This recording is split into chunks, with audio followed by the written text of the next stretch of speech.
नमस्कार। आपका स्वागत है। मैं हूं सौरभ शुक्ला।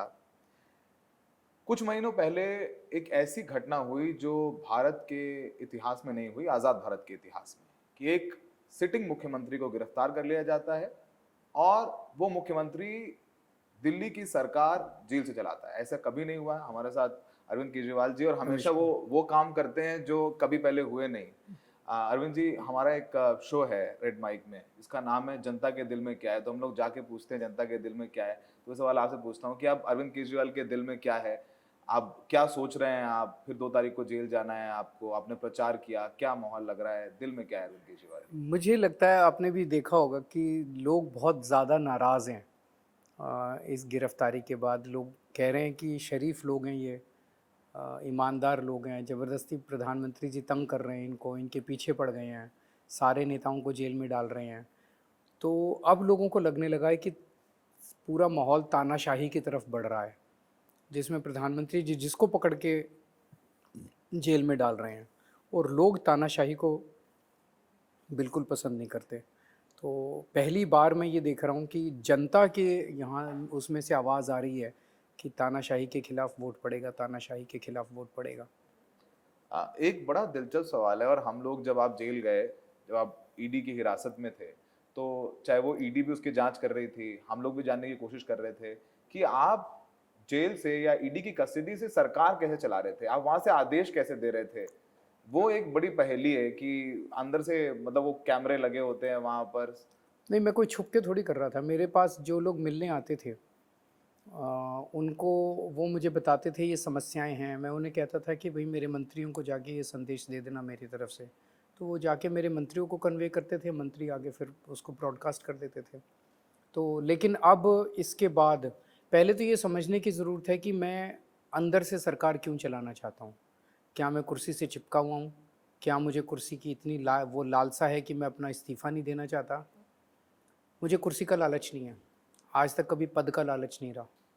मैं इनकम टैक्स में कमिश्नर की नौकरी करता था और एक दिन त्यागपत्र दे के आया और मैंने दिल्ली की झुग्गियों के अंदर काम करना चालू किया। तब कोई मेरा भविष्य नहीं था, कुछ नहीं था। 10 साल मैंने दिल्ली की झुग्गियों में काम किया है। कोई पार्टी नहीं थी, कोई चुनाव नहीं था, कुछ नहीं था। फिर जब मैं दिल्ली का मुख्यमंत्री बना, पहले टर्म में मैंने 49 दिन में बिना किसी प्रोवोकेशन के इस्तीफ़ा दे दिया अपने उसूलों पे। इस बार मैं संघर्ष का हिस्सा है मेरे कि मैं दिल्ली के मुख्यमंत्री के पद से इस्तीफ़ा नहीं दे रहा। हमें 2 बार प्रचंड बहुमत मिला, एक बार 62 सीट मिली, एक बार 67 सीट मिली। 55% से ज़्यादा वोट शेयर मिला। तो प्रधानमंत्री जी को ये समझ आ गया कि दिल्ली के अंदर आम आदमी पार्टी को हराया नहीं जा सकता। तो उन्होंने ये षड्यंत्र रचा कि केजरीवाल को गिरफ्तार कर लो एक फर्जी केस में, केजरीवाल इस्तीफ़ा दे देगा और इनकी सरकार गिर जाएगी। इसे बंद करना पड़ेगा। अगर दिल्ली में इनका ये एक्सपेरिमेंट सक्सेसफुल हो गया, मैंने इस्तीफ़ा दे दिया, मेरी सरकार गिर गई, अगला नंबर ममता बनर्जी का होगा, अगला नंबर स्टैलिन का होगा, अगला नंबर पिनरई विजयन साहब का होगा। फिर तो ये किसी भी नॉन बीजे जहाँ जहाँ ये चुनाव हारेंगे, वहाँ ये मुख्यमंत्री को एक फर्जी केस में गिरफ्तार कर लेंगे, उसकी सरकार गिरा देंगे। इसीलिए इस बार अंदर से सरकार चला के दिखा। अगर मैंने अंदर से सरकार चला दी, मोदी जी की अगली बार हिम्मत नहीं होगी किसी मुख्यमंत्री पे हाथ लगाने की। आप जब जेल में थे तो काफ़ी कुछ यहाँ पर हो रहा था। इलेक्टोरल बॉन्ड्स का डेटा आया, उन सब चीज़ों पर शायद वो चीज़ें कोर्ट में सब जुडिस है, उस पर बात करना जायज़ है कि नहीं, शायद आपको परमिशन भी नहीं है।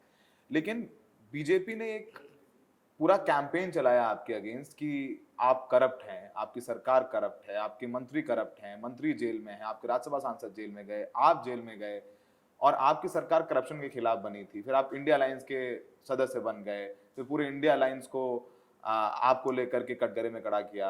आप प्रधानमंत्री मोदी ने कल एक इंटरव्यू में कहा कि आप चालाक चोर हैं। उन्होंने कहा कि आप जो कहते हैं कि कहीं 1 रुपए बरामद नहीं हुआ, तो वो कहते हैं कि आप आईआरएस ऑफिसर रहे हैं, आपको सारी चालाकियां पता हैं, आपने पैसा इधर-उधर कर दिया इसलिए कुछ नहीं मिला, तो आपको चालाक चोर कह रहे हैं। पहली चीज़ तो ये कि ये कह रहे हैं कि ये 100 करोड़ का शराब घोटाला 100 करोड़ का घोटाला है, हमने 100 करोड़ रुपए रिश्वत में लिए। और आप मास्टरमाइंड हैं उसके। और फिर अभी 10 दिन पहले इन्होंने कोर्ट में कहा कि नहीं 100 करोड़ का नहीं 1100 करोड़ का घोटाला है। फिर इनके एक नेता ने कहा नहीं 1100 करोड़ का नहीं 3000 करोड़ का घोटाला है। 100 करोड़ का है कि 1100 करोड़ का है कि 3000 करोड़ का है, वो पैसा गया कहाँ? कहीं कैश तो पड़ा होगा, कहीं उसकी प्रॉपर्टी खरीदी होगी, कहीं ज्वेलरी खरीदी होगी, कहीं कुछ तो खरीदा होगा या खर्च किया होगा या कहीं कैश पड़ा होगा। इन्होंने 500 से ज़्यादा रेड मार ली, कहीं कुछ नहीं मिला, चवन्नी भी नहीं मिली। क्यों? क्योंकि घोटाला हुआ ही नहीं, सब फर्जी है। कल प्रधानमंत्री जी ने एक टीवी के इंटरव्यू में बोला, चालाक चोर नहीं, उन्होंने कोई और शब्द बोला था। चालाक चोर बोला। उन्होंने उनसे पूछा गया, भाई केजरीवाल तो कह रहा है कि ना आपके पास कोई सबूत है और ना आपके पास कोई रिकवरी हुई है, तो आपने केजरीवाल को और उनके लोगों को क्यों गिरफ्तार किया हुआ है? तो प्रधानमंत्री जी ने सारे देश के सामने कबूल किया कि अनुभवी चोर उनके, बोला उन्होंने। हाँ, अनुभवी चोर। अनुभवी चोर है, अरविंद केजरीवाल अनुभवी चोर है। अनुभवी। उन्होंने सारे देश के सामने कबूल किया कि उनके पास सबूत नहीं है, उनके पास रिकवरी नहीं है, और उसको ढकने के लिए कहते हैं ये अनुभवी चोर है, इसलिए इसने सारे सबूत मिटा दिए। ये अनुभवी चोर है इसलिए इस कोई रिकवरी नहीं हो पा रही। तो आप मानते हो ना कि कोई सबूत नहीं है, आप मानते हो ना कि कोई जब मिल जाए तो पकड़ लेना मेरे को। अभी क्यों जेल में डाला हुआ है? अभी मनीष सिसोदिया को 1.5 साल से जेल में क्यों डाला हुआ है? अभी आपने सत्येंद्र जैन को 1.5 साल से जेल में क्यों डाला हुआ है? आपके सारे सीबीआई और ईडी ऑफिसर्स जो है वो निकम्मे हैं। केजरीवाल इतना अनुभवी चोर है कि वो सारे निकम्मे हैं। उसने केजरीवाल ने सबको वो दे दिया। आपके पास कोई सबूत नहीं है, कोई रिकवरी नहीं है, कल देश के सामने आपने कबूल कर लिया, अब छोड़ो हमको, रिहा करो हमको। एक जब आप आए, जब पहली आपकी पब्लिक मीटिंग या प्रेस कॉन्फ्रेंस थी, तो उसमें आपने कहा कि आपका वोट मोदी को नहीं अमित शाह को जाएगा। 75 साल वाली आपने बात कही, फिर आपने शिवराज का एग्जाम्पल दिया, आपने वसुंधरा राजे का एग्जाम्पल दिया, फिर आपने कहा कि ये योगी जी को भी हटा देंगे। ये किसी सोर्स ने बताया आपको या फिर आप उनकी पॉलिटिक्स रीड करके ऐसा बोल रहे बच्चा बच्चा कह रहा है। लोग अभी तक दबी जुबान में कहते थे कि अगला नंबर योगी जी का है, मैंने उसे मुखर होकर बोल दिया।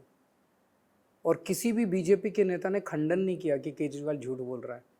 किसी भी बीजेपी नेता ने आके ये निकाले नहीं हम योगी जी को नहीं हटाएंगे। तो इसका मतलब हटा रहे हैं वो लोग, खुद ही कबूल कर लिया, पूरी बीजेपी ने कबूल कर लिया। उसके बाद फिर योगी जी आए दिल्ली में कैंपेन करने आपके अगेंस्ट। उसके बाद योगी जी का जो मठ है गोरखपुर में, वहाँ के जो नंबर 2 हैं, वो योगी जी के बाद जो पुजारी हैं, उन्होंने कबूल किया कि केजरीवाल सही कह रहा है। महाराज जी भी यही सोचते हैं कि उनको हटा दिया जाएगा। तो आपने बीजेपी को ही घेर लिया। ये भी आप जब चले गए तो ये भी क्यास लगाए जाते रहे, खबरें आती रही कि आपकी पत्नी सुनीता केजरीवाल पॉलिटिक्स में आएंगी, आप उनको ट्रांसफर ऑफ पावर्स करेंगे, वो आगे चुनाव लड़ेंगी, क्योंकि दिल्ली में भी आगे चुनाव होने वाले हैं। उनको किसी पॉलिटिक्स का इंटरेस्ट नहीं है।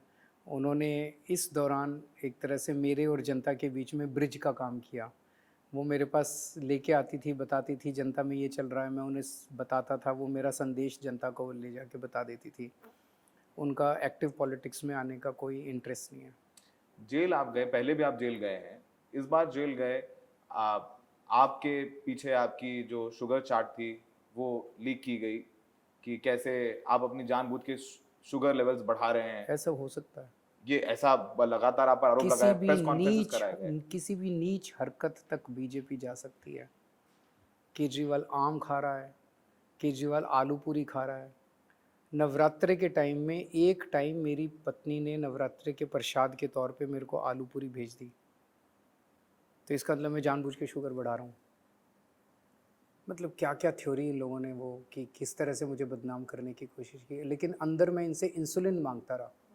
मैं 10 साल से शुगर का मरीज हूँ, 20 साल से, 10 साल से मेरे को इंसुलिन लगते हैं, इंजेक्शन 4 बार मेरे पेट में इंजेक्शन लगता है दिन में। इन्होंने मेरे को इंसुलिन नहीं दी। आपको लगता है कि आप जब जेल गए थे उससे पहले दिल्ली का माहौल आपको पता है, आप फीडबैक लेते रहे, लोगों से मिलते रहे, आप जब जेल से बाहर आए हैं, जब आप पॉलिटिकल कैंपेन कर रहे हैं, पूरा माहौल बदल चुका है। अगर आप मेरे से 2 महीने पहले पूछते तो मैं कहता 1 सीट या 2 सीट आएंगी, अब 7 की 7 सीट आएंगे, क्योंकि जनता बहुत गुस्से में है। क्योंकि एक शरीफ आदमी को, ईमानदार आदमी को झूठे केस में फंसा के आपने जेल के अंदर डाल दिया। जनता ये पसंद नहीं करती। जनता बदले की राजनीति नहीं चाहती, जनता काम चाहती है। काम करिए मोदी जी, लोगों को जेल में डालना बंद कीजिए फर्जी केस बना बना के। अब 2 तारीख को आपको वापस जेल जाना है, सीमित वक्त है, 2 तारीख के बाद भी ऐसे ही जेल से सरकार चलेगी, पार्टी के तमाम निर्णय लेने होते हैं। हम कोर्ट जाएंगे। कोर्ट में अभी कई लोग गए, उन्होंने पीआईएल फाइल की कि केजरीवाल को हटाओ, तो कोर्ट ने कहा हम नहीं हटा सकते, हमारे पास कोई पावर नहीं है। तो अगर मैं जेल में रहते हुए मुख्यमंत्री से इस्तीफ़ा नहीं देता तो कोर्ट को मुझे कुछ तो फैसिलिटीज़ देनी पड़ेंगी ताकि मैं मुख्यमंत्री के जिम्मेदारियों को निभा सकूं। अब आप जब जेल से आए तो आप तमाम कांग्रेस के नेताओं से मिले, राहुल गांधी से भी शायद मुलाकात हुई आपकी। किस तरीके से उनका फीडबैक है? आप लोग साथ में गठबंधन में चुनाव लड़ रहे हैं, दिल्ली में क्या वो आपका अच्छा कोऑर्डिनेशन है? आप नहीं थे, अब आप आए हैं वापस, वो लग रहा है कि मिलजुल करके कांग्रेस के दल मिले हैं आपके साथ, आम आदमी पार्टी के साथ, क्या वो दिल भी मिल गए हैं जमीन पर? आपको लग रहा है वो ऐसा? पहले शुरू में हिकअप्स थे, लेकिन अब ऊपर से नीचे तक काफ़ी सिनर्जी है और मिल के चुनाव लड़ रहे हैं दोनों पार्टियां।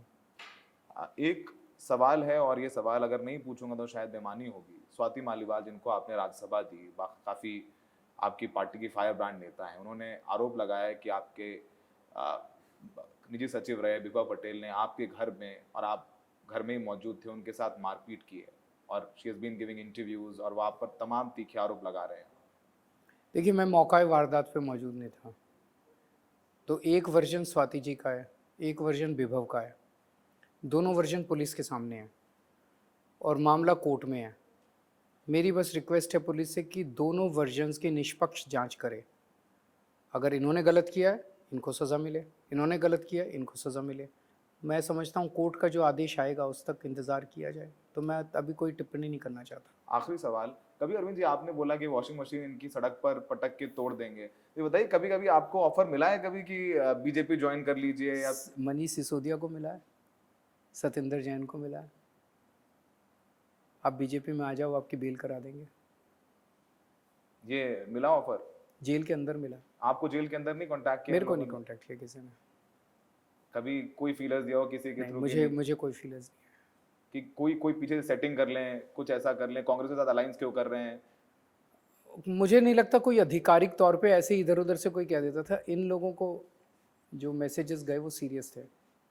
ठीक है सर, थैंक यू, आपने हमसे बात की। मुझे आपको बहुत बहुत शुभकामनाएं, आपकी तबीयत ठीक रखिए, बहुत ज़रूरी है। Thank you. और जनता तय करेगी। आपने जैसे बोला कि लोग अच्छा मान रहे हैं, आप आए हैं बाहर, आपको अच्छा फीडबैक दे रहे हो, जनता तय करेगी। कौन सही 25 है तारीख कौन को गलत। मतदान है, और काफ़ी आपके आने से एटलीस्ट ये हुआ है कि दिल्ली के चुनाव में बड़ा, चाहे वो मशीन तोड़ देने वाला बयान हो या अमित शाह जी को आप अपना वोट दे रहे हैं, उसके बाद उन्होंने तमाम आप पर राजनीतिक आरोप भी लगाए हैं। तो दिल्ली के मुख्यमंत्री अरविंद केजरीवाल से हमारी बातचीत रही। अगली बातचीत देखते हैं कि 2 तारीख के बाद वो जेल जाएंगे, उसके बाद कब वापस आते हैं, फिर दोबारा भी अरविंद केजरीवाल जी से बात करेंगे। हमसे बात करने के लिए शुक्रिया।